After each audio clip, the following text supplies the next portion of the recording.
What up, YouTube? It's your boy Supercurt here with my boy JMac. What's going on, y'all? The second episode of What You Talking About. Today we have an analyst from Washington on the phone. We're gonna have RickyG. Hey, what's up, Austin, Texas? What's up? What's up? This is gonna be our second episode. Today we're gonna start it off with the NBA Finals. We were supposed to come back to y'all with Game 2. We missed that, but this is gonna be our Game 1 and Game 2 overview, and we're going to give you a Game 3 preview. So we're going to start it off right now. Do you want to start that off there? We're going to start it off starting with Game 1. Oklahoma came out with a 105-94 victory. LeBron James had a really good game, 30 points, 9 boards, 4 assists. He could have raised up his assists a little bit more. Dwayne Wade didn't show up too much. He did 19, 4, and 8. He took the game off. He did. But Durant was a superstar. You're talking about 36, 8, and 4, only 2 turnovers, 12 for 20 shooting, very high percentage. Westbrook scored some points. 27, 8, had 11 dimes, only 2 turnovers as well, which is really good. But shot 10 of 24. Right. That's 4 more shots than Kevin Durant shot, which I'm not a fan of right there. Russell Westbrook is playing point guard, and he's shooting more than the superstar on the team. I mean, which he is also a superstar, but you know, Kevin Durant's that guy you're supposed to go to. I predicted Oklahoma City winning this first game. I predicted Miami winning the series. Miami came back and won Game 2, which I thought would happen. I thought they would switch up the matchups, have LeBron guarding Durant from the beginning. Right. I don't know why they didn't do that in Game 1, as I suggested. But, you know, every coach is different. What's your perspective on that, Rick? What do you think? Well, I like what Jason said about all the stats and everything like that, so I won't bore you with those. But I do think that Kevin Durant needs to have the ball in his hands when it's clutch time. Most definitely. In particular, when he played against the Lakers, and there was that one game, I believe it was like Game 4, when he took over the game and he just closed. And then it seemed like he kind of understood, like, okay, this is my time. And now the next series, he just completely understood, like, hey, I'm the closer of this team. I know what needs to happen. Last game, Game 2 of the finals, was a little rough because he was in foul trouble. Yes. If he wasn't in foul trouble, I think he could have been, you know, a little more aggressive in the clutch. And I think Russell Westbrook wouldn't have been as hesitant to give him the ball up, you know, to give up the ball. Right. So I think that had a lot to do with the way they played towards the end of that game. You know, I had the Spurs going all the way. I thought they were unbeatable. You know, I really did. And I actually had it because of their bench, not necessarily their starters. Right. And Oklahoma's bench really came up, and they really showed me what they could do. And if they continue to play like that, I don't think even the Heat could run with them, because you can let LeBron score. What is he averaging right now? 30 in the first 2 games. You know, Yeah, I mean, you can let him do that. What do you think about, you know, both games the Thunder dropped down to like 15-point leads in the first half, and they're having to climb their way back in the game? You think they can sustain that through the 7 games, or do you think it's going to be a 6-game series? What's your thoughts on that? Well, honestly, I really think that Oklahoma knows how to beat the Heat, and I think that they could actually do it in 5. I think that the Heat, I know it's a bold prediction, but I think that the Heat actually just don't match up well. Chris Bosh is going to have a great game, and I think that he's the key for the Heat. I think if he can, you know, withstand Ibaka and Perkins at the same time, which obviously Tim Duncan couldn't do it, you know, and he was actually having a stellar postseason, you know, and they shut him down immediately, you know. And that's way more experience, way more finals rings, everything than Chris Bosh has ever had in his whole career. You know, so that experience counts for a lot in my book. And if they were able to shut down Tim Duncan like that, I don't think Bosh can handle that. That's a very, very good statement there, Rick. Now, game 2, Rick kind of touched on it earlier. Really good game, man. It started off an 18-2 run for the Miami Heat. Oklahoma had to claw their way back in, like my man Kurt said. How do you think that game went overall? What are your thoughts on that, Kurt? I thought it, it looked like it was going to be Game 1 all over again. Oklahoma City, you know, they clawed their way back. But I thought, you know, Russell Westbrook took too many, you know, shots. But, hey, Kevin Durant did say that he likes how Russell Westbrook plays, how he takes over control over games, and that he wouldn't want to have any other point guard in the league. So if he likes that, you know, you can't argue with the way Westbrook plays. I definitely feel you. But once again, we're looking at the stats from the Game 2. Kevin Durant shot 4 less shots this time, 12 for 22 shooting, not his best game. As my man Rick said earlier, in foul trouble a lot of the game, so he wasn't able to be as aggressive, sat out a little bit more than what he probably normally would have. Played 39 minutes, which is still a very good amount of minutes, being that he was in that much foul trouble. But he didn't get the ball in the right places, right times. Especially in the first quarter, Westbrook just went 0 for 6 right off the bat, shooting crazy shots. Didn't even look into Kevin Durant's direction. Kevin Durant started off kind of slow as well, but you got to get that man warmed up quicker than what he did. What are your thoughts on that, Rick? I think that you just got to give the ball to Kevin Durant in the clutch. I like what Curtis said about Kevin Durant appreciating Russell Westbrook's skill set that he has, and he actually can exploit those things when it is his time to have the ball. But that time should be every time. So, I mean, really, I would say Kevin Durant needs the ball at all times, especially in the clutch moments. Like you can't be hesitant to give him up the ball, even though he has 5 fouls. Like if he's gonna foul out, it is what it is. You know, right. The man scored doing it. You know. Right. What's your thoughts on Dwayne Wade and how he's played these first 2 games? He's taken a lot of criticism. Do you think he's gonna step up for Game 3, or do you think he's gonna play like the average player he's been playing? You know, he's a superstar. He's supposed to be playing at a higher level. What's your thoughts? I actually told Jason earlier. I think that he's doing a very good job quietly. I don't think that he necessarily knows he needs to be the superstar. He is the closer on that team, in my opinion. Granted, LeBron closed Game 2, and I will give every one of them. I told Jason, I think it was like a minute 20 left. He banked that shot off the wing. 12 for 12 from the free throws. He definitely, he closed that game. But it's still Dwayne Wade's team, and it still goes the way he goes. So if he's upset and he's, not happy with what's going on, it's going to reflect as a team. And it's obviously not because he's not upset with the way things are going. He just hasn't been able to get it going because LeBron, he's a phenomenal athlete, just like I told you earlier, Jason. Phenomenal athlete. And once he gets going, it's kind of hard to stop him, So, I mean, personally, I wouldn't want to stop him, would y'all? No, definitely not. Definitely not. Wade is playing subpar basketball, in my opinion. I agree with what you're saying overall, Rick. I think he's playing, the best he can. He's being quiet about it. 10 for 20 in Game 2 at 24 points. Their team was plus 10 when he was on the court, which is very good.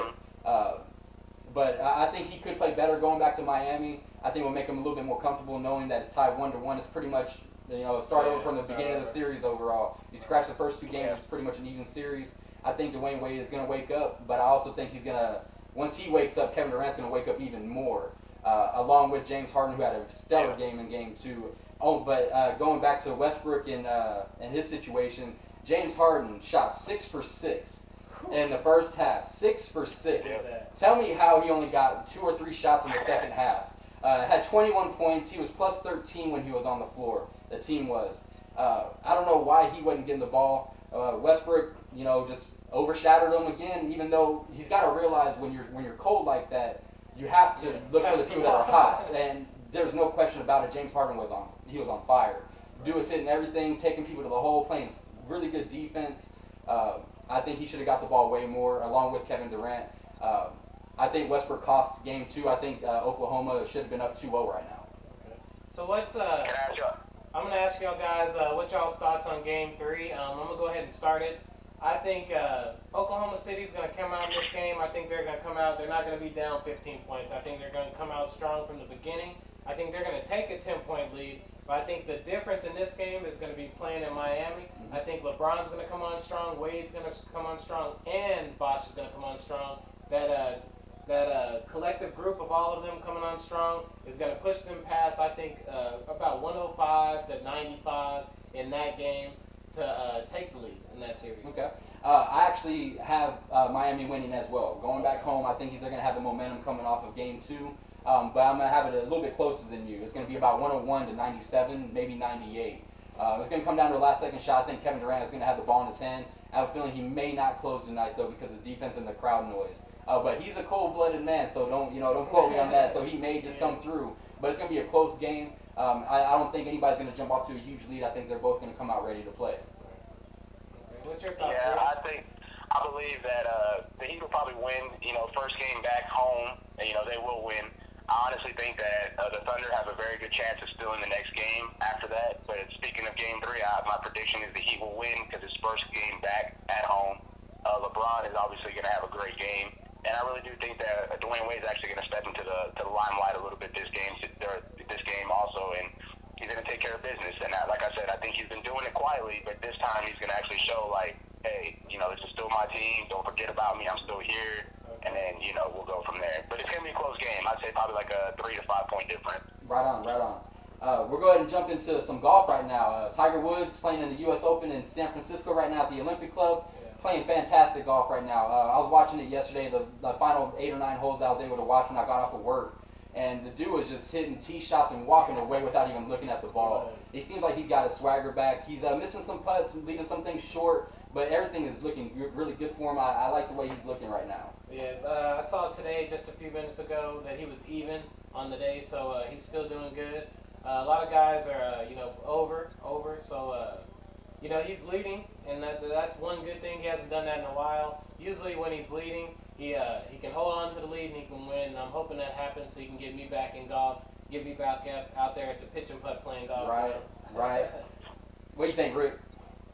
I got some numbers for y'all. First round, he shot a 69. He had 3 birdies, 2 bogeys, and 13 pars. Round 2, he shot a 70. He had 3 birdies, 3 bogeys, and 12 pars. And actually, update on Curtis's little status there. He's actually at +1 now after 3, and he had 2 bogeys today. So, I think that if he can continue to stay within the 5 to 10 range in the rankings for today, he'll be all right. He'll set himself up for a good chance at a run tomorrow. So he's a man that, as long as he's within about, like you said, 3, 4, 5 strokes going into Sunday, he's a man that can definitely overcome that. He's never won from coming from behind in a major. That's definitely true. Maybe this can be the time, But I'll tell you what, this golf course is playing pretty hard. As Curtis said, pretty much everybody is over par right now, including Tiger Woods, who was, like I said, is playing really good. Rory McIlroy shot 10 over, didn't even make the cut. And he's the second, I want to say, number 2 in the world as far as golf rankings. Luke Donald number 1. Not sure where he's at. I believe he made the cut.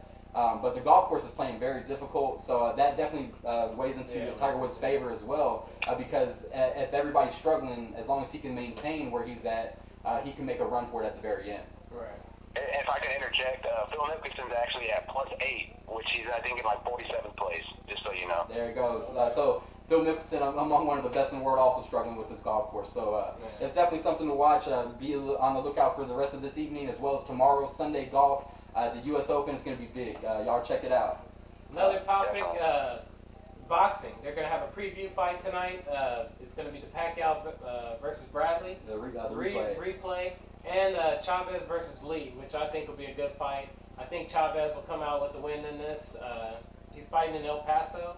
I think he's undefeated still. Yes, he is. Yes. So I think he'll, remain undefeated. I think he'll win this fight. But I really wanted to talk to you about this, Rick. What did you think about the Pacquiao fight? What were your scores? Did you rewatch it, or did you just watch it one time? I've seen the fight twice, and when I saw it the first time, like I told Jason, it was with other people. Like, I didn't know anybody. I was by myself, so I kind of watched the fight, but I wasn't paying attention. I was drinking, that kind of stuff. Right. But I was able to watch it today. I watched every single round, fully into it. And I actually scored it, and I thought, in my opinion, what I would consider, the right way to score it, based off of what I saw.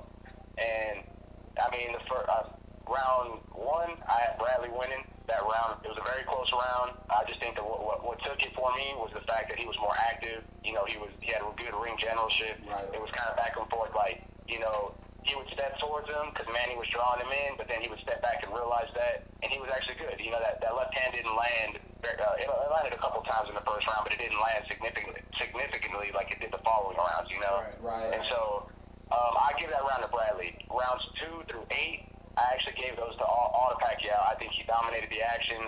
They were close. Bradley was never completely out of it, but I think it was definitely Pacquiao. And if you didn't score that, I don't know what you were really watching, to be honest. Right. And round 9, I had it actually tied. I think that was the best round. I told Jason earlier after I watched the fight, I said I think that was the best round, had the most action. Both fighters were taking it to each other, cornering each other, trading shots, missing shots, throwing like 4 or 5 punch combinations together. Like, it was a really action-packed round, and I think that it was good. So I gave them both 10, because although nobody got knocked down, I think the action was very high. It was very promising part of the fight. After that, I scored 10 through 12 actually for Bradley, and only because you can dramatically tell that Manny Pacquiao let off the gas. He did not pursue the fight. He did not throw too many combinations like he was early in the fight. It looked like he was kind of content, ready to just win the fight based off the cards and everything. And actually, Bradley stepped in and he did what he was supposed to do and capitalized.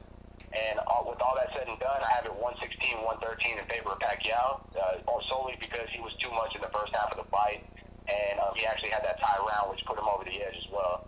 So I mean, I heard the comparison that Jason and you had it was the Floyd Cotto fight. I think it was more like the Marquez Pacquiao fight, but just reversed, because I actually had Marquez beating Manny Pacquiao in the third rematch that they had. So I think it was just reversed. Manny was robbed, but now the shoe's on the other foot. You see what I'm saying? I definitely see what you're saying there. Well, I don't know. I don't like how people say, he was robbed, now the shoe's on the other foot. Pacquiao didn't, he's not those judges. True. In that first fight. He can't control that. And I thought he won that Marquez fight. I thought Marquez, he ran, he counterpunched, but if it wasn't for Manny coming at him, with with his combination of punches, he wouldn't have anything to counterpunch. And you know what I mean? Boxers get robbed all the time, and I think it's just the judges and some of these promoters have hidden agendas, and you really can't help the decision sometimes. Right. I see what Rick's saying. I'm going to rewatch the fight tonight. I haven't been able to rewatch it yet. But originally I had it just a complete wipeout. 1, maybe 2 rounds of Bradley. But I'm definitely going to be watching it again. But the WBO is actually reviewing that decision right now. I'm not sure if they're going to overturn it or what the situation with that is, but they have officially started an investigation on the fight. We'll see what happens with that, see if the fight gets overturned, if the belts go back to Pacquiao. That will definitely open the door for a rematch. Rematch is already pretty much in play as it is. I think that would definitely seal it. I think that would stir up a lot of drama if they were to take that belt. You know what I mean? I think Bradley would throw a big fit about that because of the decision. Right. And I think it would just stir up a lot of drama in the sport. I don't think they're going to take the belt back. I think they're just going to say they didn't approve of the judge's decision. Maybe the judges get some type of penalty where they can't do another championship fight. But I still see maybe the rematch happening. But I really think Floyd Mayweather is trying to, I think in my personal opinion, I think he's trying to work his way into the mix. Like he was saying, he couldn't be in jail because his body is deteriorating. So I wanted to know what you thought about that, Rick. Jail is hard. You know what I mean? He's in there three months. Mm-hmm. He's been in there maybe 2 weeks. 2 weeks now. So about 3 weeks, call it. I don't know. You went in there June 1st, so he's been there, just under 3 weeks. 3 weeks. Yeah. What are your thoughts on that, Rick? My thoughts on that is it's Floyd being Floyd, and I think that he tries to gain every advantage because he's a great businessman, a great negotiator, a great promoter, a great boxer, and most of all, just probably one of the most talented minds in boxing, Right. So I think he knows what he's doing, and so does everybody else, obviously. Mm-hmm. But I mean, granted, he knows the way to do it, and if he's granted the permission to finish it out at his house or whatever, I mean, okay, so what? As long as he's doing what he does and he pays his debt to society, go to jail, finish it there. I don't have a problem because you can work out all day long, and honestly, so your body shouldn't be deteriorating. I agree with that. I 100% agree with that. His body, no question, should not be deteriorating. What if he doesn't want to eat? Maybe he's not getting the proper proteins, carbs. Well, you're not going to get that in jail. Yeah. This is the way it is. You're not going to get that in jail, and he has to realize that. He should have known that before he took a plea bargain. But he's not going to get the protein. He's not going to get the things, the nutrition that he needs. But he's not going to deteriorate to the point he can't box anymore. And that's what his excuse was, saying that he wasn't going to be able to box anymore professionally. I don't buy that one bit.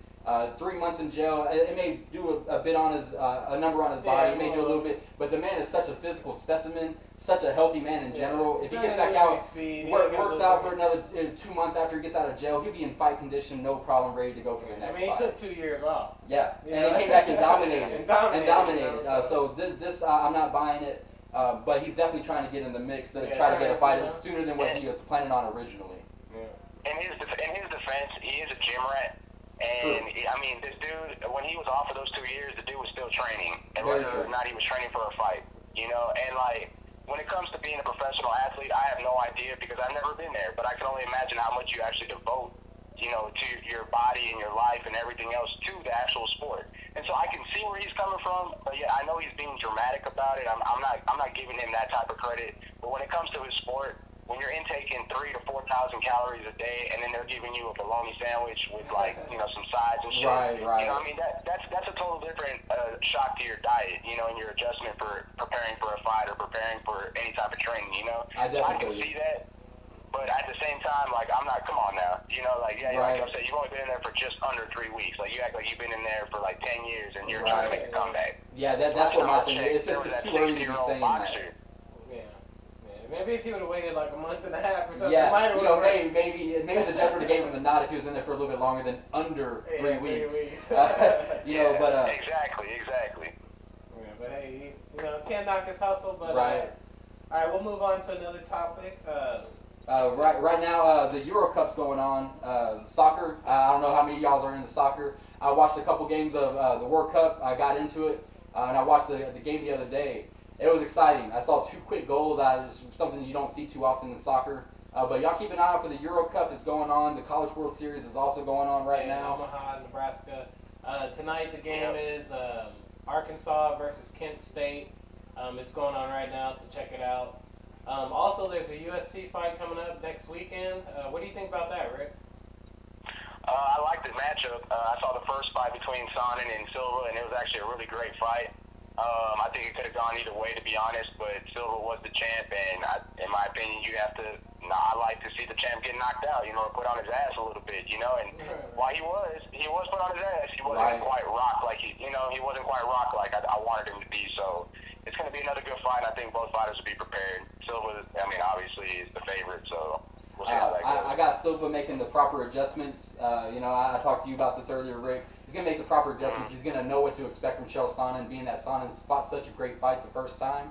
He's going to come in with the same game plan, maybe tweak a little bit here or there. But Anderson Silva's going to be ready for him. I see possibly a 2-3 round fight tops, and Anderson Silva's going to finish him off. I agree with that. I think he's the best fighter out there right now, so I agree with both guys on that. All right. Wind down the video, but a quick thing I wanted to talk about was music out there. There's a couple new CDs out, and my friend Rick's into music a lot. Jason's into music. I love music. Rick, have you heard any new CDs, new artists, or anything like that? Oh yeah, man. Y'all know that I'm into the whole jet life scene. Currency got the new album out, Stoned Immaculate. That's a good album. And, if you like chill music and stuff like that. I recently just purchased Big Crit's new album on iTunes. It's called Live from the Underground. Be on the lookout for that, y'all. Southside's really coming up. All right. And it's got some really good lyrics. It's them country rap tunes. If y'all know shout out to Pimp C and Bun. It's them country rap tunes, and that's what Big Crit came up on. So if you like that kind of stuff, be on the lookout for that album. Jason, just recently, me and Jason actually went to a concert. We went to the Snoop Dogg concert. It was awesome. I thought it was off the chain. Yeah, backup dancers. We've been to a lot of concerts recently, Jason in particular. You want to tell about a few of those? Yeah, I've been to a number of shows so far this year. I've seen Wu-Tang Clan in January. Hands down my favorite band, group, whatever you want to call it, of all time. It was a tremendous show. Only person who was missing was Raekwon.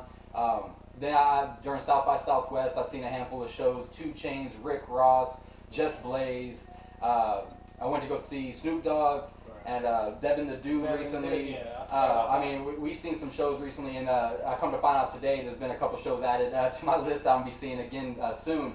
Ghostface is coming by himself along with Sheik from The Lox, which I haven't seen him before. I went to go see Currency not too long ago with Rick, and what's the dude's name from who was it? Rick Styles P. Styles P was there. So now we're about to go see Sheik, so we're gonna finish off The Lox right there almost. So I'm definitely looking forward to going and seeing that show. But always on the lookout for hip hop, always. Word.